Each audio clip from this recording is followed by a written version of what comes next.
ಇವತ್ತಿನ ದಿನ 29, ನನ್ನ ಜೀವನದ ಸ್ಪೆಷಲ್ ಡೇ. ಬೆಳಗ್ಗೆನೇ ಬೇಗ ಎದ್ದು ಸ್ವಲ್ಪ ಕೆಲಸಗಳಿದ್ದು ಮುಗಿಸ್ಕೊಂಡು ಸ್ನಾನ ಮಾಡಿಕೊಂಡು ರೆಡಿಯಾಗಿ ನನ್ನನ್ನು ನಾನು ಕನ್ನಡಿಯಲ್ಲಿ ನೋಡಿಕೊಂಡು ಯಾವುದೋ ಒಂದು ಟೀ ಶರ್ಟು ಪ್ಯಾಂಟ್ನ ಹಾಕ್ಕೊಂಡು ರೆಡಿಯಾಗಿ ಮನೆ ಬಿಡೋದಕ್ಕೆ ಸಿದ್ಧ ಆಗ್ತೀನಿ. ವಿಚಾರ ಎಷ್ಟೇ, ತುಂಬ ದಿನಗಳಿಂದ ಈ ದಿನ ಬಂದಾಗ ಏನಾದರೂ ಒಂದು ಒಳ್ಳೆ ಕೆಲಸ ಮಾಡಬೇಕು ಅಂತ ಅಂದ್ಕೊಂಡಿದ್ದೆ. ಅದಕ್ಕೆ ಇವಾಗ ಟೈಮ್ ಕೂಡ ಬಂದಿದೆ ಅಂತ ಅಂದ್ಕೊಂಡು ಟೇಬಲ್ ಮೇಲಿದ್ದ ನನ್ನ ಕಾರ್ ಕೀನ ಎತ್ತಾಕೊಂಡು ಡೋರ್ ಲಾಕ್ ಮಾಡಿಕೊಂಡು ಜೋಶಲ್ಲಿ ಹೊರಟೆ.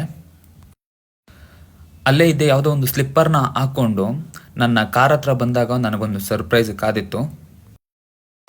ಒಳ್ಳೆ ಕೆಲಸ ಮಾಡಬೇಕು ಅಂತ ಹೊರಟವನಿಗೆ 108 ತೊಂದರೆಗಳು ತಪ್ಪಿದ್ದಲ್ಲ ಅನ್ನೋ ಥರ ನನಗೆ ಬೆಳಬೆಳಗಿನ ಈ ಸರ್ಪ್ರೈಸು ತುಂಬ ಚೆನ್ನಾಗಿತ್ತು. ನಾನು ನಿನ್ನೆ ಕಾರ್ ಪಾರ್ಕ್ ಮಾಡಿ ಹೋಗಿದ್ರಿಂದ ತುಂಬ ಮಳೆ ಬಂದ್ರಿಂದ ನನ್ನ ಕಾರ್ ಈಚೆಗಡೆ ತೆಗೆಯೋದಕ್ಕಾಗ್ತಿರ್ಲಿಲ್ಲ. ತುಂಬ ಹೊತ್ತು ಟ್ರೈ ಮಾಡಿದೆ. ಏನಾದರೂ ಟ್ರೈ ಮಾಡಿ ಕಷ್ಟಪಟ್ಟು ಈಚೆಗಡೆ ತೆಗೆಯೋಣ ಅಂತ ನಾನು ಟ್ರೈ ಮಾಡಿದೆ, ಬಟ್ ಆಗಲಿಲ್ಲ. ವೀಲು ರೋಲ್ ಆಗ್ತಾ ಕೆಳಗಡೆ ಕೂತ್ಕೊಳ್ತು. ಸೊ ನಾನು ತುಂಬ ಪ್ರಯತ್ನ ಪಡೋದಕ್ಕೆ ಹೋಗಲಿಲ್ಲ, ಯಾಕೆಂದರೆ ಚಾರ್ಸಿ ಫುಲ್ ಕೆಳಗಡೆ ಕೂರುತ್ತೆ ಅಂತ ನಾನು ಹಾಗೆ ಬಿಟ್ಟೆ. ನೆಕ್ಸ್ಟು ಟೋಯಿಂಗ್ ಅವ್ರಿಗೆ ಕಾಲ್ ಮಾಡಿಬಿಟ್ಟು ಟೋಯಿಂಗ್ ಅವ್ರನ್ನ ಕರೆಸ್ದೆ. ಟೋಯಿಂಗ್ ಅವ್ರನ್ನ ಕರೆಸ್ಬಿಟ್ಟು ಅವರಿಗೆ ಪೇ ಮಾಡಿಬಿಟ್ಟು ಗಾಡಿ ಈಚೆಗಡೆ ತೆಗೆಸ್ದೆ. ಅಂತೂ ಇಂತೂ ಟೋಯಿಂಗ್ ಅವ್ರನ್ನ ಕರೆಸಿ ಗಾಡಿನ ಈಚೆಗಡೆ ತಗೊಂಡ್ವಿ.